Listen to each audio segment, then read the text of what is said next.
እጅግ በጣም አሳሳቢውና አሳዛኙ የክለባችን ተጫዋች ጉዳት የዊሊያም ሳሊባ ትላንትና ምሽት ምን እንደሆነ ተረጋግጧል። ምን ያህል ጊዜ ከሜዳ ሊርቅ እንደሚችልም እየተገለጸ ይገኛል ማለት ነው። ስለ ክሪስቶስ ዞሊስ እጅግ በጣም መልካም ሊባል የሚችል መረጃ ለክለባችን አርሰናል የተሰማ ሲሆን ስለ ሞርጋን ሮጀርስም ወሳኙ የዙር መረጃ በአሁኑ ሰዓት ወጥቷል።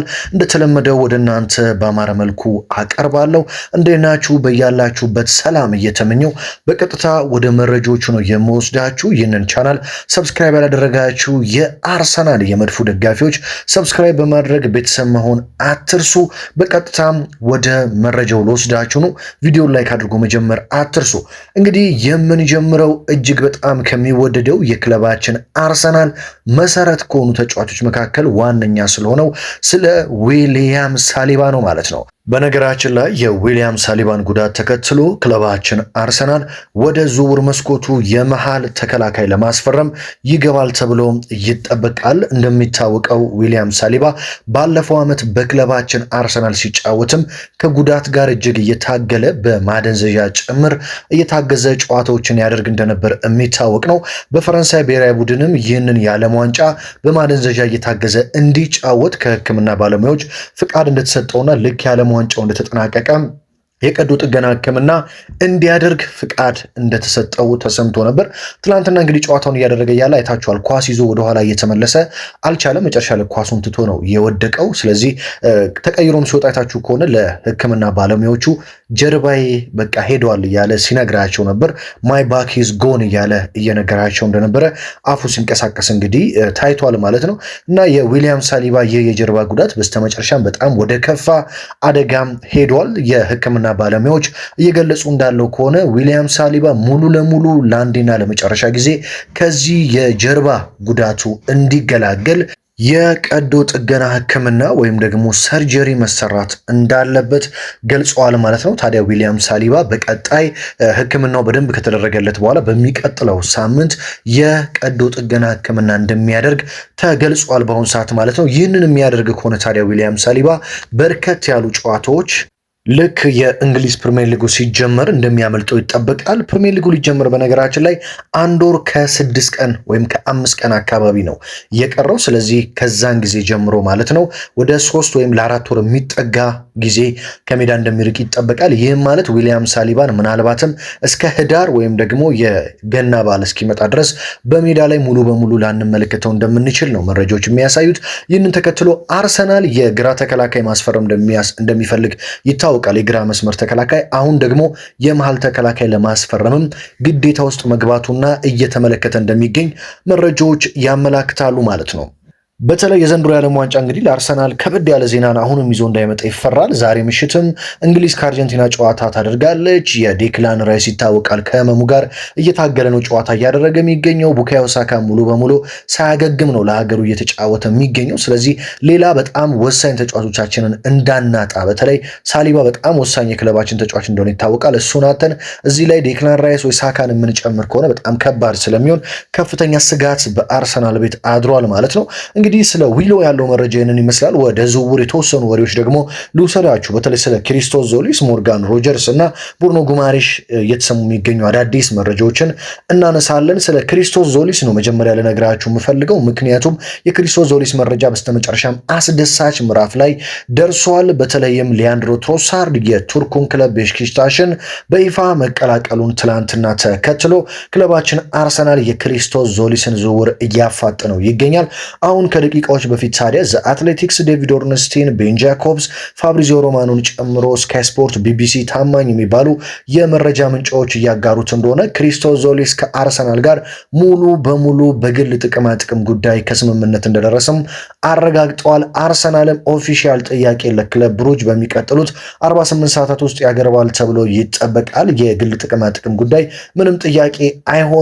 ክሪስቶስ ዞሊስ የሊያንድሮ ትሮሳርድ ሁነኛ ተተኪ ሆኖ በአርሰናሎች ተለይቷል። ስለዚህ በቀጣይ ይህ ግሪካዊው የቤልጂየሙ ፕሮ ሊግ ክለብ የሆነው ክለብ ብሩጅ ተጫዋች ወደ መድፉ ቤት ይመጣል ተብሎ ይጠበቃል። ስለዚህ ክሪስቶስ ዞሊስ የሚመጣ ከሆነ ለሊያንድሮ ትሮሳርድ ሁነኛ ተተኪ አግኝተናል ብሎ መናገር ይቻላል ማለት ነው።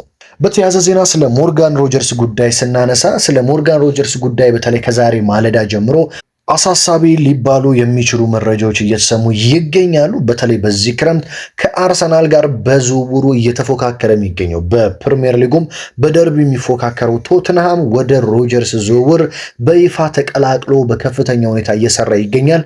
ቶትንሃም በዚህ ክረምት እንግዲህ አርሰናል የሚፈልጋቸው ሁሉንም ተጫዋቾች እየፈለገ ይገኛል። መጀመሪያ አርሰናል ቶናሊን ይፈልግ ነበር። ቶትንሃም ቶናሊን ካላስፈረምኩ በሚል አርሰናልን ለመቅደም 100 ሚሊዮን ፓውንድ በመክፈል ማስፈረማቸው ይታወቃል። ከዛ በመቀጠል አርሰናል የቦርንማውዙን ተጫዋች ክሩፒን ሲመለከት ቶትናምም ክሩፒን መመልከት ጀመረ።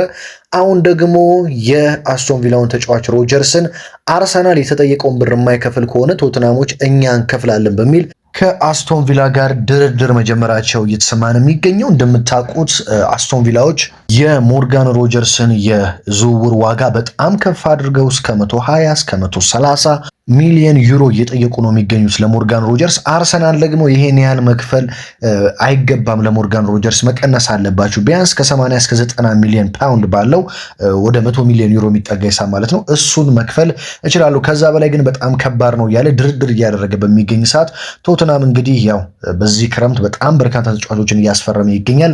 ሮጀርስን ከአርሰናል ለመቀማትም እየተንቀሳቀሰ ይገኛል።